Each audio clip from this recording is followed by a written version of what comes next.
Bienvenidas, bienvenidos a Hecho en América. Soy Laura Carlson. En estas elecciones se ha hablado muy poco del tema de género, a pesar de que toca a la mitad de población y la esencia de la democracia.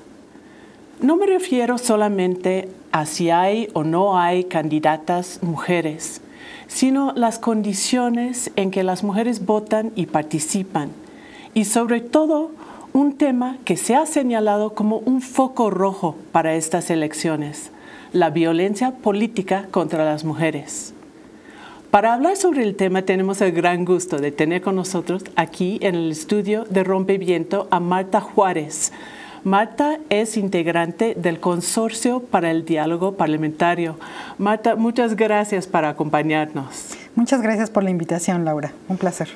Marta, quisiera empezar con la definición de violencia política contra las mujeres en este contexto, porque pues, puede ser un tema que no todo el mundo entiende o conoce.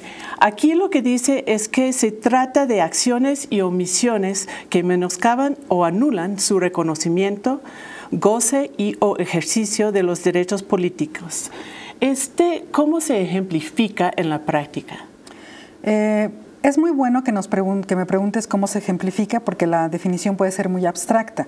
Lo que conlleva la violencia política de género es que por motivos del hecho de ser mujer, a una mujer se le impida postular, competir a una candidatura, que se le pongan trabas para registrarse como candidata, que una vez registrada como candidata no se le otorgue presupuesto para hacer su campaña, a diferencia de que sí se les otorga a los hombres, o que se le cuestione su capacidad de gobernar o de hacer política por el hecho de ser mujer, y se le diga que su ámbito es el hogar, o la casa, o la vida doméstica. Digamos, esa sería como la principal diferencia de la violencia política por razones de género a la violencia política en general. Y también a la participación política, digamos, porque la política sabemos que pues es este intercambio, esta a veces subida de tono de diálogos, de acusaciones, pero que si están en un terreno de lo público, de yo candidata A acuso al candidato B de que prometió tal cosa y no cumplió su gobierno, es muy diferente. En la política pues eso es parte de lo normal, es muy diferente que le diga, pues tú como mujer, por ser mujer, resulta que no pudiste llevar a cabo un ejercicio de gobierno. Son formas de discriminación. Son formas de discriminación por el hecho de ser mujeres. Entonces, bueno, la violencia política por razones de género puede ser en cualquier parte del proceso político electoral, registrarse como candidata, ser candidata, e inclusive durante ya una mujer haber sido electa y que no le permitan ejercer el cargo de gobierno. Por ejemplo, hay muchos ejemplos, pero uno muy reciente es el de una alcaldesa en un municipio de Oaxaca, que violencia política. Por cumplir la paridad, el municipio tenía que postular mujer a la alcaldía. Entonces el tío le dice, bueno, tú eres la alcaldesa, yo soy el síndico, pero cuando ganes, quien va a gobernar soy yo, quien va a decir cómo se gasta el dinero, qué obras se hacen, a quién se contrata y demás, voy a ser yo, el varón. Y entonces ella dice, bueno, le pedían también que dejara el cargo para que el síndico ocupara la alcaldía. Y ella dijo, no, a mí me eligieron, yo tengo que gobernar, tengo una obligación de gobernar. Ella decidió gobernar, pero la administración del síndico le ha puesto tales obstáculos que no ha podido pagar nómina, que no ha podido realizar las obras de drenaje de agua que estaban comprometidas en el municipio. Y en los hechos, por estos obstáculos administrativos por integrantes del cabildo, no está pudiendo gobernar. Entonces estamos viendo una serie de obstáculos que parecen tener el motivo de expulsar a las mujeres de la esfera pública. Así es, del ejercicio de gobierno, del derecho a la participación, de la política y de lo que mencionabas al principio, de la democracia. Porque para las mujeres, ¿no? Las mujeres feministas además, y no feministas, porque la participación política de las mujeres ha sido uno de los temas en las que las mujeres de todas las tendencias y partidos políticos, asociaciones civiles, movimiento de mujeres plural, hemos estado de acuerdo. Las mujeres tenemos el derecho de participar en la vida, en la toma de decisiones, en el ejercicio de gobierno, para pues darle sustancia y fortaleza a la democracia. Me llamó la atención en una discusión que teníamos para la democracia en este contexto ahora de las elecciones, que muchas veces se pregunta a la gente, ¿y cuándo inició la democracia como concepto filosófico? Y todo el mundo, mucha gente dice, pues con los griegos, y después de distintas, no, pues hasta que tuvieran el voto las mujeres, porque si no, pues no se puede llamar democracia sin la mitad de la población. Sí, la democracia ha ido avanzando muy paulatinamente, ¿no? Porque antes solamente los hombres blancos que sabían leer y escribir eran con propiedades eran los que podían votar, los que tenían, ¿no? que se les reconocía la capacidad de elegir. Y después, bueno, pues ya fue a todo el hombre universal masculino, ¿no? Pero no a las mujeres. Y después, hasta que las mujeres tienen derecho no solamente a elegir, sino a ser elegidas, pues es que empezamos este camino de darle más fortaleza a la democracia, ¿no? Como una cuestión de igualdad jurídica para un género, en este caso el femenino, que ha sido discriminado de esa esfera de toma de decisiones en lo público y en lo político. Y parece un camino un poco difícil, porque estas formas, o sea que antes se podría decir que el hecho de que no permitían el voto a la mujer fue un obstáculo muy evidente. En ese sentido se podía construir movimientos para exigir que se cambiara la ley, pero estas formas de que hablas son más invisibles, ¿no? Son más sutiles, porque además digamos, se piensa que en automático, al tener ya la paridad en la Constitución política, que es un principio de igualdad jurídica para dotar de contenido a la democracia en materia de igualdad sustantiva, se piensa que ya las mujeres podemos estar en 50 y 50 de competencia en cargos de elección, en candidaturas, en ejercicio, y entonces estos pequeños obstáculos, pequeños por llamarlos de alguna manera, de que no te dan el oficio para que te registres, la información, de que no te dan el dinero para tu candidatura, de que te mandan a distritos donde se elige a ese partido en donde ese partido no tiene voto, y entonces, bueno, pues cumplimos con la paridad, ¿no? La nombramos en la lista, pero sabemos que va a ser en una colonia, en un municipio, que ese partido no va a ganar. Entonces cumplen con la nomenclatura de la lista de paridad, de postular un hombre y una mujer, pero al hombre, y eso lo vemos todavía ahorita en estas elecciones en la Ciudad de México, a los hombres se les da cargos o listas, se les ponen listas en espacios geográficos donde ese partido sí tiene voto y tiene posibilidades de ganar, y a las mujeres no. ¿No? Ahí esto sigue siendo, aunque ya hay un instrumento, un lineamiento del Instituto Nacional Electoral, que los tribunales han ayudado a avanzar mediante sentencias con este avance progresivo de la igualdad sustantiva para las mujeres para ser electas, todavía en la práctica vemos muy constantemente esas trampas. Vamos a hablar de las cuotas, porque han sido una de las medidas para avanzar supuestamente, y lo que nos está contando es que si hay una cuota de paridad en las candidaturas, luego en la práctica esto, pues hay mil maneras de que no salga con paridad en la representación. En la representación, así y también ha habido algunos trucos muy sucios en el uso de cuotas. Cuéntanos algunos de estos.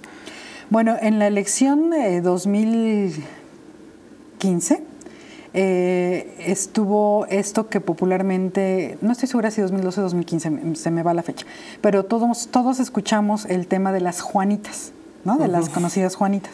Antes de que se cambiara la ley por esos casos, lo que se hacía es que los partidos, para cumplir con la paridad, nombraban mujer, hombre en la titularidad y la suplencia, con toda la intención de que cuando la mujer resultara electa, le iban a pedir la renuncia para que el suplente varón tomara su lugar.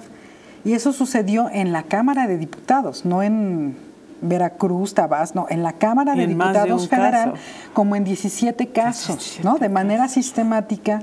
Por ejemplo, uno de los partidos que más casos de este tipo tenía era el Partido Verde, ¿no? En donde era evidente, a las mujeres les habían dicho, te ponemos, pero pues nomás para cumplir la ley, la cuota de paridad, pero en cuanto ganes, chao, che, te vas y llego yo, ¿no? Entonces hubo, por supuesto, toda una movilización de mujeres políticas, de mujeres electas, de diputadas, en donde por lo menos en un caso, ¿no?, se obligó a que no se dejara tomar al varón el lugar y se reservó la curul, ¿no? Las mujeres decidimos, las ciudadanas y las mujeres políticas, poner ahí en la curul de ese caso, de esa mujer, este lugar está reservado para una mujer y no dejamos, ¿no?, que ese hombre tomara la curul, y hubo un juicio en un tribunal en donde por supuesto el tribunal dijo, no, claro, la que se quede es la señora, no puede ser esto porque hay una violación al espíritu de la ley, ¿no? Y ya cambió la ley para que no se permita así tan fácilmente. Eso cambió, eso, sí. Entonces la ley se cambió y se dijo, entonces tienen que ser la titular mujer, la suplente mujer, ¿no? Entonces para que no haya eso de que quítate porque ahí te voy, ¿no? Eso ya se legisló. Ahora también ya se ha legislado, hemos tenido avances, por ejemplo, en la paridad vertical, en la paridad horizontal, es decir, que no solamente sea en las listas del Congreso Federal, sino también en los municipios, ¿no? Y que en el terreno, en el Estado, se vayan haciendo listas por los distritos que corresponde, pero que también en un distrito se encabece la lista por mujeres, en otro por hombres, en otro por mujeres, en otro por hombres. Y también está por espíritu de un lineamiento del INE, que en esos distritos, en donde empieza mujer, otro hombre, mujer, no solamente se encabece la lista de distritos de mujeres en distritos que el partido no tiene voto, sino que haga una distribución entre los distritos donde el partido sí puede ganar y los que no, y que esa distribución se haga también de manera paritaria, ¿no? Que a un hombre le pueda tocar en un distrito donde no es seguro que gane, a una mujer le pueda tocar en un distrito donde es más seguro que gane, y entonces cuando hagan campaña haya un equilibrio mayor de las condiciones en las que compiten, ¿no?, dentro de un mismo partido. Entonces ese tipo de cosas se ha ido tejiendo y tratando de avanzar, ya sea en la ley o en lineamientos administrativos propuestos por autoridades electorales, con el fin de impulsar que las mujeres lleguemos en mejores condiciones de igualdad a ocupar ya no solamente la postulación, sino la representación. Y es que cada vez que hay una distorsión de la ley, tienes que hacer otro reglamento. Exacto. Uno de los más absurdos fue el caso hace poco de las 7 candidatas trans en el estado de Oaxaca. ¿Qué pasó ahí? Bueno, ahí pasó otra vez que un lineamiento propuesto por el Consejo General del INE y aprobado por los partidos políticos que tienen representación ahí, dijeron, bueno, hemos avanzado con paridad, tenemos que seguir buscando instrumentos para que las mujeres puedan llegar en mejores condiciones.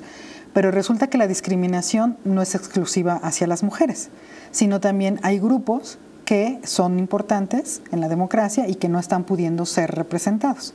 Entonces ahí estamos hablando, por ejemplo, de las mujeres trans, reconociendo la diversidad sexual, y de los pueblos indígenas. Entonces el INE lo que dice es, ubiquemos por lo menos ciertos distritos donde la población indígena sea mayor a el 80%, y en esos distritos donde la población se reconozca como mayoritariamente indígenas, pues tienen que postular los partidos a indígenas, y además con un reconocimiento de autoadscripción indígena, ¿no? No nada más que yo diga, yo soy indígena, entonces yo me registro. Y esa propuesta también la hicieron con la población trans. Para la población trans dijeron, bueno, pues no importa el sexo, sino lo que importa es cómo se asume, qué identidad genérica asume esa persona. Pero entonces vamos a dar un mínimo de cuota de acción afirmativa para las personas trans en Oaxaca, ¿no?, el Istmo, todo esto que tiene una participación muy activa en su comunidad. Y entonces se reconoce que que los partidos tienen que postular a personas trans, ¿no?, mujeres u hombres. Y el caso ridículo y vergonzoso, porque es vergonzoso, es que hombres heterosexuales se registraron bajo esa figura en el partido para poder tener un lugar cuando no son trans, ¿no? Son hombres heterosexuales que ¿Y se vistieron y todo? No, ni se vistieron, o sea, porque ahora ya los bajaron, porque se hizo una denuncia otra vez desde la sociedad civil para decir, oigan, estos señores están dándole la vuelta a la ley, están violando la ley, no están cumpliendo, ¿no? Están burlándose de la ley. Y entonces ya el Instituto Electoral de Oaxaca dijo, no, pues este caso está mal, los bajamos. Y ya bajaron estas candidaturas y entonces ahora tienen que ir a juicio y ¿no? Pero digamos, como bien dices, hay un cambio en la ley porque detectaste en un proceso electoral una trampa. Bueno, le pones este candado a esta trampa. Pero realmente la imaginación para transgredir la ley es infinita, parece ser, ¿no? Sí, y estos casos son casos muy graves de violaciones de los derechos de participación política de las mujeres. También sabemos que hay veces en que esta violencia política llega a violencia física. ¿Qué tipo de casos hemos visto aquí en México de violencia física contra candidatas o contra participantes o votantes, mujeres? Pues muchísimo. Lamentablemente, este proceso electoral se ha incrementado mucho la violencia política en general y los asesinatos contra candidatos y candidatas. Digamos, no ha habido distinción de asesinatos contra hombres o mujeres candidatos o presidentes municipales ya en el ejercicio, ¿no? Digamos, el tema del crimen organizado y de la violencia en algunas zonas, principalmente en México, pues ha llevado a que este nivel de violencia sea muy alto. La FEPADE tiene datos en donde indica que entre el 2012 y este proceso electoral 2018 el incremento de denuncias ha subido exponencialmente, ¿no? Y pues lamentablemente esta violencia pues, extrema llega al punto de estar asesinando candidatos y candidatas. Ahora, también tenemos otros casos igualmente graves, pero no tan extremos, de casos en municipios donde por usos y costumbres, aunque no exclusivamente, se le dice a las mujeres, aunque hayan sido electas, que no pueden gobernar. Tuvimos el caso de una mujer que fue atada y que fue castigada a latigazos por la comunidad de su pueblo que no querían que gobernara una mujer, ¿no? Y entonces ese tipo de violencia física, que puede ser agresiones, latigazos o la muerte de las mujeres, pues son situaciones muy, muy tremendas que tenemos, ¿no? Hemos llegado al punto, por los esfuerzos de grupos como Consorcio, de que la FEPADE, que debemos decir que es la Fiscalía Especializada para la Detención de Delitos Electorales, ya contabiliza este tipo de delitos. Dice que en 2015, por ejemplo, reportaron unos 187. Por lo que han visto hasta ahora, este año va a superar ese número. ¿Cómo vamos? Pues mira, la FEPADE ha dado algunos datos, pero no tan específicos. Sabemos que de ese proceso electoral han registrado como 30, pero no tenemos acceso tal cual a esa información detallada, porque lo que nos dicen son procedimientos en curso, ¿no? Y lo que estamos teniendo también identificado en concreto en este proceso electoral es que la violencia política por razones de género, que digamos es como la parte más extrema de la violencia dentro de la violencia política en general del proceso electoral, está muy puesta en un protocolo, o sea, desde las instituciones está reconocida, se está nombrando, se están haciendo guías, se están haciendo materiales, pero no está viendo la capacidad de resolver los casos cuando las mujeres se enfrentan a esta violencia política. Y lo que nos dice, ¿no?, la autoridad es porque no está tipificada como delito. Entonces, como no es un delito, no puedo actuar como fiscalía para resolver ese problema.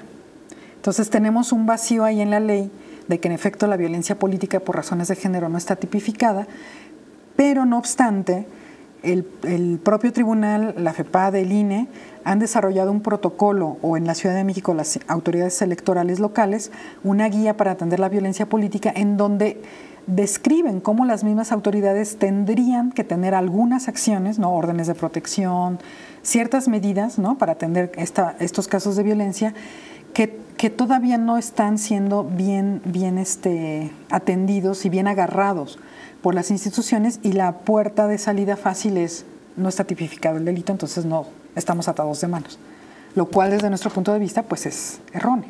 Están presionando para tener una ley, porque sí es un poco extraño que se reconoce, se define y no se tipifica. Así es. ¿No? Entonces las denuncias ahí se quedan. Sí, el problema, sí, ahí se quedan o no se hacen las denuncias como tal, porque o se hacen las denuncias, pero la conclusión como muy básica es no puede avanzar la denuncia porque resulta que no hay delito definido. Y en materia penal sabemos que pues lo penal tiene que ser así, robo, ¿no? Tal cual, robo de autos, ¿no? Entonces, en el código penal tendría que decir violencia política tal, en tales casos. Y estamos hablando de un sistema de justicia que tampoco tiene fama por denunciar y perseguir los delitos en general. Investigarlos, perseguirlos, sí, llevarlos ante juzgados y que se resuelvan favorablemente. Ese es un problema. En efecto, necesitamos que la ley reconozca el delito de violencia política como tal, pero cuando revisamos la política de delitos electorales, lo que suele suceder es que muy difícilmente hay sentencias, ¿no? Uno, los delitos electorales no son considerados graves en primer término, entonces la gente cuando llega a investigarse o encontrarse en flagrancia la comisión de un delito electoral, compra de votos, por ejemplo, se puede llevar el caso, pero la persona puede seguir el caso, su juicio o su proceso en libertad porque no es grave. Y probablemente el juez diga, bueno, pues sí, cometió tal delito, pero pues no hay mayor sanción. Entonces, no es como que la cuestión penal en los delitos electorales no parece ser la vía más óptima para erradicar esos comportamientos. ¿Qué están haciendo? ¿Cómo se están organizando entonces para enfrentar esta situación? Bueno, es impresionante que en este proceso electoral hay muchos observatorios de grupos de mujeres en diferentes estados para observar la violencia política por razones de género. Y nosotras como consorcio que hemos participado con este tema de la participación política de las mujeres desde que inició consorcio y hemos acompañado procesos de reforma para que se hagan las cuotas, para que lleguemos a la paridad, para impulsar los lineamientos y que los lineamientos sean cada vez más específicos y se cumplan. Me parece que sí es muy importante que las organizaciones ciudadanas documentemos el ejercicio de, en este caso, la violencia política contra las mujeres y encontremos evidencia e información sustantiva que permita mostrarle a la autoridad cuáles deberían de ser mejores caminos o tratar por lo menos de encontrar mejores caminos para prevenir la violencia y para eventualmente definir mejor el delito para que pueda ser más eficaz su investigación y su sanción. Supongo que también tiene que ver con crear conciencia. Por supuesto, eso es la otra parte que yo quería decir. Lo que nos damos cuenta de que persistan los delitos electorales todavía tan cotidianamente en nuestra sociedad es porque hay una debilidad todavía muy fuerte de ciudadanía, ¿no? O sea, sí necesitamos, por supuesto, sancionar al funcionario público que condicione el voto a sus empleados o que los programas sociales no se entreguen o se condicionen si no se vota por tal candidato. Eso, por supuesto, tenemos que seguirlo haciendo porque lamentablemente sigue existiendo. Pero no es hasta que... Entre todos los mexicanos y mexicanas. Así es. Pero no va a ser hasta el momento en que haya una fuerte conciencia ciudadana en donde, y la pobreza, ¿no? Porque no podemos hacernos las inocentes de que la pobreza no tiene que ver con esta compra del voto, ¿no? Claro. Mientras haya comunidades y poblaciones en pobreza extrema, pues lo que le den y le digan que tiene que votar por alguien, pues va a seguir siendo una moneda de cambio. Entonces, hasta que no, por un lado, esa persona sea consciente de que por más que le digan que le compran el voto, ella sepa que en la urna su voto es libre, secreto y tal, o que estos condicionamientos de programas sociales se desliguen de la prebenda hacia un partido, pues vamos a tener todavía un buen camino que recorrer para que estos delitos electorales pues vayan disminuyendo, ¿no? Pues ahí está el gran desafío. Sí. Gracias, Marta Juárez, por acompañarnos aquí en Hecho en América. Muchas gracias. Gracias. Y gracias a ustedes. Regresamos la próxima semana aquí en Rompimiento TV.